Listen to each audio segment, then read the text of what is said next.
গল্পটা ভালো লাগলে একটা সাবস্ক্রাইব করে দেবেন আর পাশে থাকা বেল আইকনটা প্রেস করে দেবেন যাতে আমার গল্প খুব তাড়াতাড়ি পৌঁছে যায় আপনাদের কাছে। আজকের গল্প প্রসাদ, লিখেছেন ব্রততী বিশ্বাস। গল্পটা ভালো লাগলে প্লিজ একটা সাবস্ক্রাইব করে দেবেন। শুরু করছি আজকের গল্প। কলিং বেলটা বাজাতে গিয়েই কল্পনার মনে পড়ল কলিং বেলটা কদিন থেকেই খারাপ হয়ে পড়ে আছে, তাই চেঁচিয়েই ডাকে, মা ও মা, দরজা খোলো, আসছি আসছি, দাঁড়া। ভেতর থেকে সাড়া দেন রুমা দেবী। দরজাটা খুলেই বলেন, আয় আয়, এ কি রে, তুই তো ভালোই ভিজেছিস, চল চল, জামা কাপড় ছাড় আগে, চা করি একটু। এখন আবার চা করবে? 8:30 বেজে গেছে। আদা দিয়ে করে দিই, একটু ভালো লাগবে। যা যা, তুই ফ্রেশ হয়ে নে। রুমা দেবী তাড়া দেন। মা, এগুলো রাখো বলেই প্রায় ভেজা কাপড়ের ব্যাগ থেকে কল্পনা কটা ডিম, পাউরুটি, হলুদের প্যাকেট আরও টুকিটাকি বার করে। বাবা এখন ঠিক আছে মা? দাঁতের যন্ত্রণাটা একটু কমেছে? পেটে ওষুধ থাকলেই কম, আর না থাকলেই ব্যথা যন্ত্রণা। বয়সকালে এসব তো সইতেই হবে। তুই যা তো আগে, পরে ওসব বার করলেই হবে। রুমা দেবী আবার তাড়া দেন। মা, এই দেখো স্যুপের প্যাকেট, বাবাকে এটা বানিয়ে দেব, পাউরুটি ডুবিয়ে খেয়ে নেবে, কষ্ট হবে না। কল্পনা প্যাকেটটা দেখায়। ওর তো অনেক দাম রে, কেন কিনতে গেলি? ডালের জল দিয়েই না হয় খেত। ভম্বলকে বলেছি কাল একটা দুধের প্যাকেট দিতে। গায়ে জল বসে তুই এবার রোগে পড়বি, যা তো, জামা কাপড় ছাড় তাড়াতাড়ি। রুমা দেবী তাড়া দেন। যাচ্ছি যাচ্ছি বলে চলে যায় কল্পনা। একটা শপিং মলে কাজ করে কল্পনা। তার এই সামান্য আয়েই চলে 3টে পেট। কল্পনার জীবন আর 5টা গরিব ঘরের মেয়ের মতোই একঘেয়ে ম্যারম্যারে।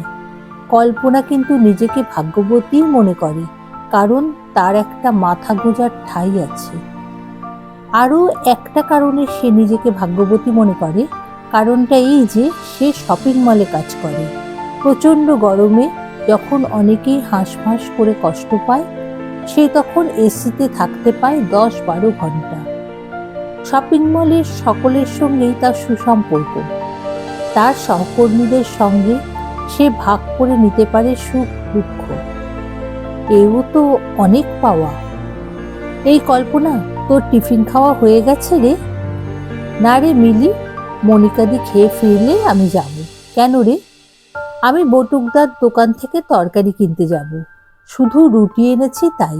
যাবি আমার সঙ্গে?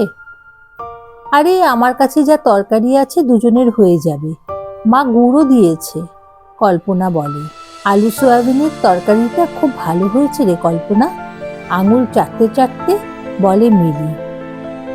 মায়ের রান্নার হাত খুব ভালো, নিবি আর একটু? তুই খাবি না নাকি? মিলি বলে। আরে খাচ্ছি তো, বাড়িতে গিয়েও তো খাবো। আর বললাম না গুড় আছে। বলতে বলতে আরো একটু তরকারি দেয় মিলিকে কল্পনা। শাশুড়ির সঙ্গে ঝগড়া করতে গিয়েই যত ঝামেলি, কাটা সবজিগুলো আমার ওপর রাগ দেখিয়ে বাইরে ফেলে দিয়ে এলো। তার সব দুঃখ কষ্টের কারণ নাকি আমি। তার ছেলে অন্য মেয়ে নিয়ে সংসার পেতেছে আমার জন্য। দিল্লি পাঠাবার জন্য উঠে পড়ে লেগেছিল কে? টাকার লোভ তো তোরই বেশি ছিল। ব্যাস, যেই বলেছি সে কথা, দিল দুঘা। এই সমস্যার সমাধান ভগবানের বাবা এলেও করতে পারবে না। মিলি বকেই চলে। আজও ভুল হয়ে গেল কল্পনার।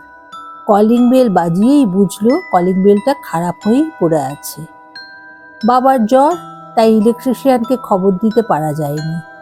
কল্পনা যখন কাজে বের হয় তখন দোকানটাও খোলা থাকে না।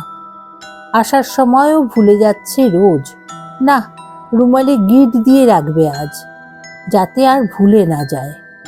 ঘরে ঢুকতেই রুমাদেবী বলেন, জানিস, আজ 2জন শাড়িতে ফলস লাগাতে দিয়ে গেল, আর 2টো অল্টারও। তুমি কিন্তু বলেছিলে তোমার চোখে প্রবলেম হচ্ছে, পারবে করতে?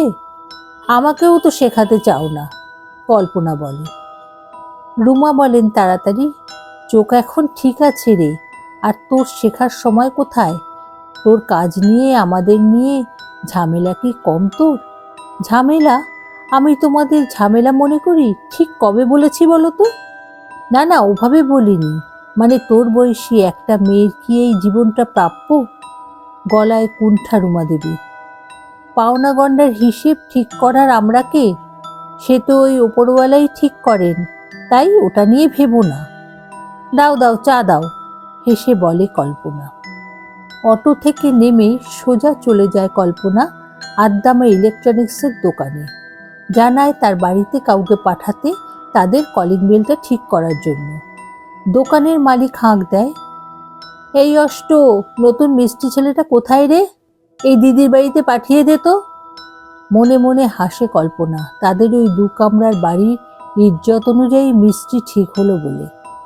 এমন সময় অষ্ট নামের ছেলেটি এসে বলে, ও এখন ভোলাদার দোকানে চা খাচ্ছে, আসছে এক্ষুনি। দোকানের মালিক কল্পনাকে চলে যেতে বললেও কল্পনা বলে তার সঙ্গেই মিষ্টি যাক, তাহলে বাড়ি চিনতে সুবিধা হবে। ছেলেটি সেই সময়ই চলে আসে। দোকান মালিক বলে দেয় তাকে কল্পনার সঙ্গে যেতে এবং কল্পনাকে বলে টাকা যেন কল্পনা দোকানেই দিয়ে যায়। কলিং বেল ঠিক হয়ে যাবার পরই রুমা দেবী একটা ঘাড় নড়বড়ে স্ট্যান্ড ফ্যান এনে বলেন, দেখো না বাবা, এটা সারানো যাবে কিনা। কল্পনা বলে, মা থাক, আজ পরে একদিন। ইশারা বুঝে রুমা দেবী বলেন, ঠিক আছে ঠিক আছে, পরেই হবে, পরেই।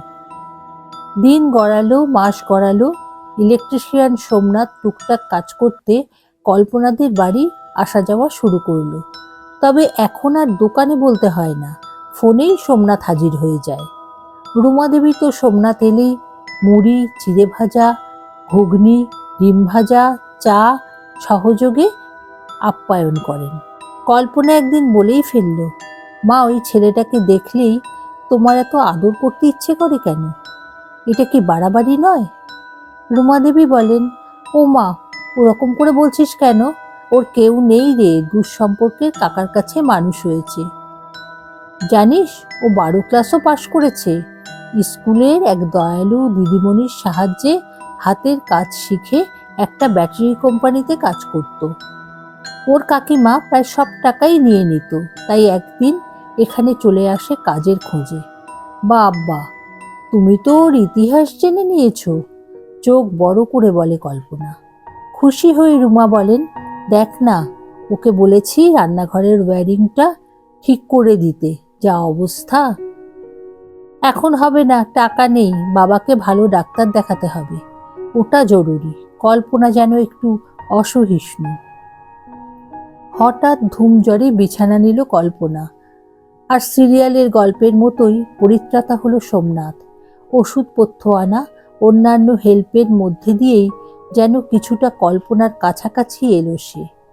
যখন কাজে ফিরল কল্পনা, তখন রুমাদেবীর কথা রেখে শপিং মলেও পৌঁছে দিল সে। আরও কটা দিন পার হলো। রাতে রুটি তরকারির সঙ্গে বড় সাইজের সন্দেশ দেখেই চিরবির করে উঠল কল্পনা। মা, বাড়াবাড়ির একটা সীমা আছে। তুমি পরশুই পায়েস বানিয়েছিলে, তার আগে কাজু কিশমিশ দিয়ে হালুয়া। কেন করছো এসব জানি না, কিন্তু কার জন্য করছো জানি। এটা কবে বন্ধ হবে বলতে পারো? কি চাও তুমি, পরিষ্কার করে বলো তো। কেন তুই বুঝতে পারছিস না? এভাবে জীবন চলে? এই বুড়ো বুড়ি আর কদিন, আর আবার একা একা জীবন কাটাবি? রুমা দেবীও আজ তৈরি। তুমি জানো এটা হয় না, ফুঁপিয়ে ওঠে কল্পনা। মিথ্যে স্বপ্ন দেখিও না আমায়, দোহাই তোমার। কেন আমরা গরিব বলে আমাদের স্বপ্ন দেখা বারণ? কি এমন চেয়েছি আমি? তুই যাতে ভালো থাকিস, এই তো। সোনা দানা, টাকা পয়সা এসব তো চাইনি রে। তাহলে? কথাগুলো বলেই আঁচলে চোখ মোছেন রুমা। মা, আমার অতীতটাকে কোথায় লুকোবে? কল্পনার তীক্ষ্ণ প্রশ্ন। অতীত আবার কি? তুই আমার একমাত্র ছেলের বউ, এই তো। অ্যাক্সিডেন্টে ছেলেটা চলে যাবার পর থেকে এই 3 বছর তোর ওই ফাঁকা সিথি আর খালি হাত দুটো দেখতে দেখতে বেঁচে থাকা কত কষ্টের তুই জানিস? আর ওই 1 মাসের সংসারটাকে কি আর সংসার করা বলে? গা থেকে হলুদের গন্ধ যায়নি তখনও। কথা শেষ হয় না রুমা দেবীর কান্নার আবেগে। আমি একটা অচল পয়সা মা, সত্যিটা জানলে কেউ দাম দেবার সাহস দেখাবে না, আমি জানি। কল্পনার কথায় রুমা দেবী বলে ওঠেন, ভুল জানিস তুই। আমি সোমনাথের মন বুঝেই তাকে সব জানিয়েছি, সে রাজি। এখন তুই রাজি হলেই হয়। কি রে, মায়ের ইচ্ছেটুকু রাখবি না? এগিয়ে এসে কল্পনার কাঁধে হাত রাখেন রুমা। ওই সন্দেশটা পুজোর প্রসাদ, আমি পুজো দিয়ে এসেছি আজ। প্রসাদটা গ্রহণ কর মা, প্রসাদ ফেরাতে নেই। কিছুক্ষণ চুপ করে বসে থাকে কল্পনা, কেমন যেন শান্ত হয়ে যায়। একটু পরেই রুটির থালাটা টেনে নিয়ে সন্দেশটা হাতে তুলে নেয়। রুমা দেবী তার ডান হাতটা কল্পনার মাথায় রাখেন।